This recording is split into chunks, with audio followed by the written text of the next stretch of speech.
Welcome to Women at Halftime podcast, but not just for women, for you men too. If you're at mid-career or the halftime of life, our inspirational topics are not only fun, but also meant to help you maximize and write your next chapter. Right here with me, Deborah Johnson. Well, hello, this is Deborah Johnson, and it's good to be here with you today, Women at Halftime podcast, for a special bonus episode, and one I've been wanting to do, the history of Mother's Day. And I thought it was would be really fun to bring this as a little bonus message for you today. And I wanted to do this to approach this subject of Mother's Day history, not only as a matter of interest, because it was interesting to me, but as a reminder for our listeners, for all of you, to appreciate their mothers or even a friend's mom. And I appreciate the women who have spent really a great amount of energy and time raising families, many times while balancing a career and other responsibilities. It takes a lot to do that. And as I think about Mother's Day, I'm remembering my own mother, who made all of my sisters and my clothes until she taught us to sew on our own and make our own clothes. And what I didn't even realize at the time was that she probably didn't even grow up with a sewing machine. And pretty much she would have to learn how to sew when it became necessary, as there was very little money. So she pretty much taught herself a lot of things in life. That's very admirable. My mother is gone now. But her example, as well as many others, have influenced my life and my role as a mom. Presently, we have adult children, but it's a very important day to remember, I think, still, as a mom for me. The original Mother's Day Proclamation was given by Julia Ward Howe in 1870. And it was an appeal to unite for peace, to motherhood, or to womanhood throughout the world. And it was a pacifist reaction to the carnage of the American Civil War, which was 1861 to 1865, and the Franco-Prussian War, which was 1870 to 71. And this is what she wrote. Listen to these words. Remember, this was a pacifist. Arise then, women of this day, arise all women who have hearts, whether our baptism be that of water or of tears. Say firmly, we will not have great questions decided by irrelevant agencies. Our husbands shall not come to us reeking with carnage for caresses and applause. Our sons shall not be taken from us to unlearn all that we have been able to teach them of charity, mercy, and patience.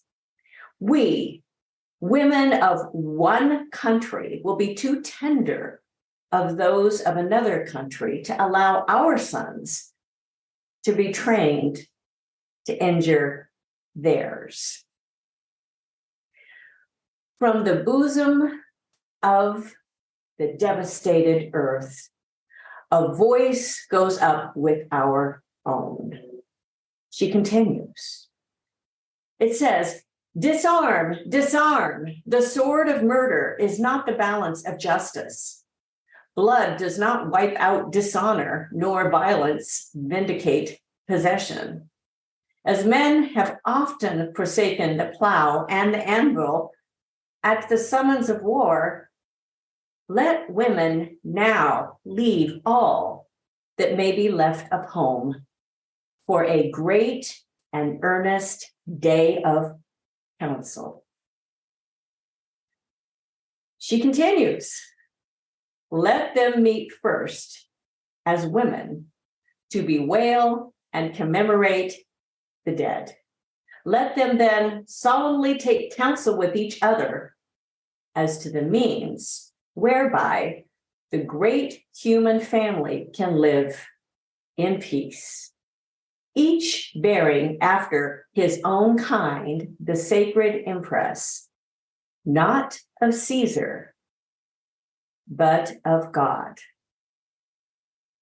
In the name of womanhood and of humanity, I earnestly ask that a General Congress of Women, without limit of nationality, may be appointed and held at some place deemed most convenient and at the earliest period, consistent with its objects, to promote the alliance of the different nationalities, the amicable settlement of international questions, especially back in the 1800s, the great and general interests of peace.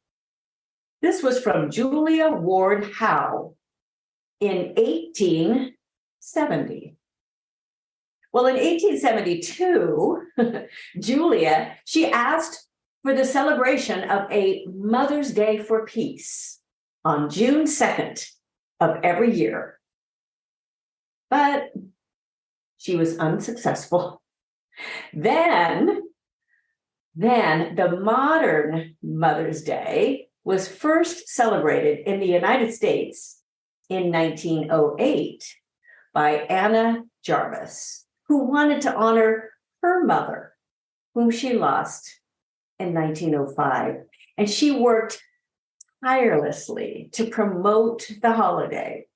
And President Woodrow Wilson signed a proclamation making it a national holiday in 1914. So now we have our current Mother's Day. Florists and card companies started to capitalize on the holiday.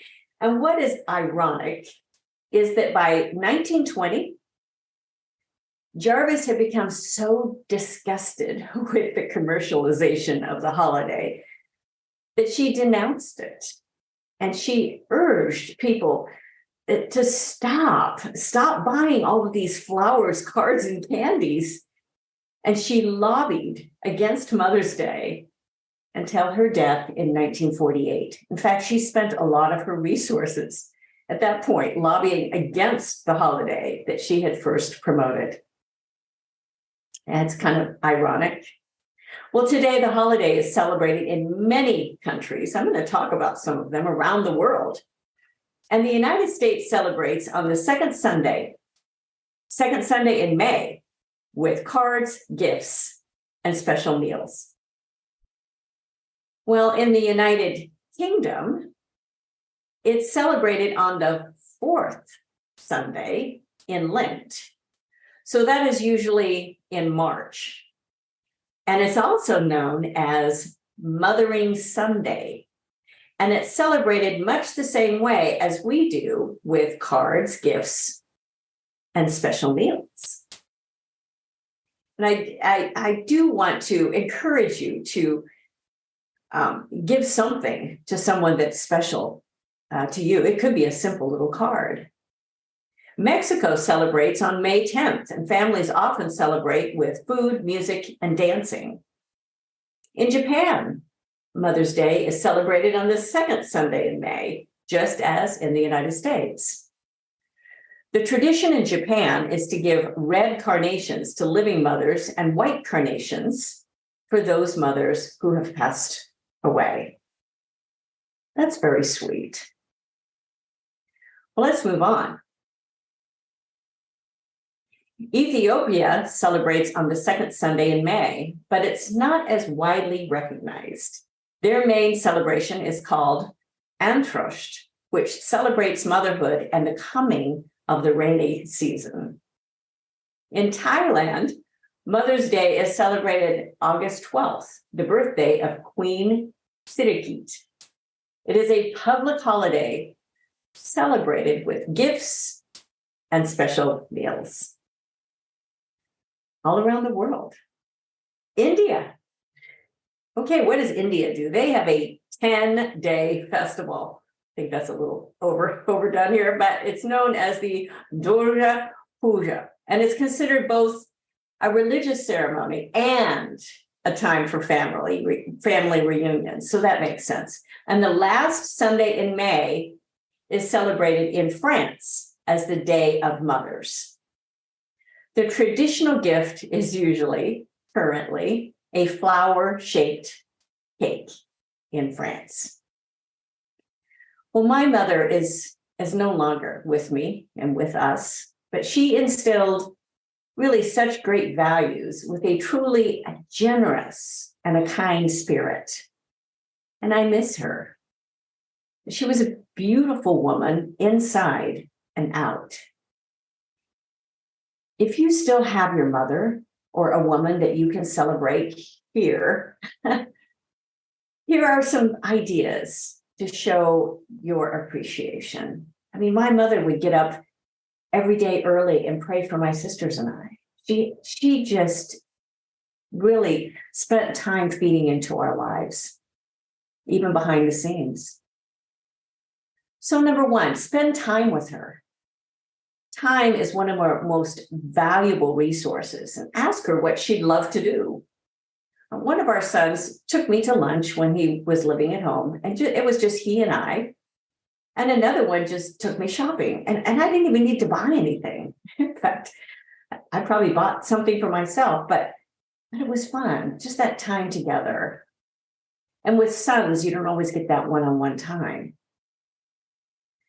Number two, give a heartfelt card, even one that you've made. And at this stage of my life, I don't need a lot of gifts, but words and sentiments, they mean so much. And it could be something very, very simple. Three, cook for her or have a meal sent to her. You can have a meal delivered. It doesn't have to be fancy. And of course, you can also take her to a special brunch or a dinner if you live in the same vicinity. It's really not that necessary, but it's that thought. Number four, call. One of my favorite gifts from our son was when one of them told me he was going to call at 8 a.m. And all of them were on a group call on FaceTime. I had no idea. And I loved it. And I even snapped a screenshot that I still have on my phone. It meant more than anything that they could have given me because they were spread out all around the country. And it was a very, very special gift. That's all I needed. Number five, help out with chores or gardening.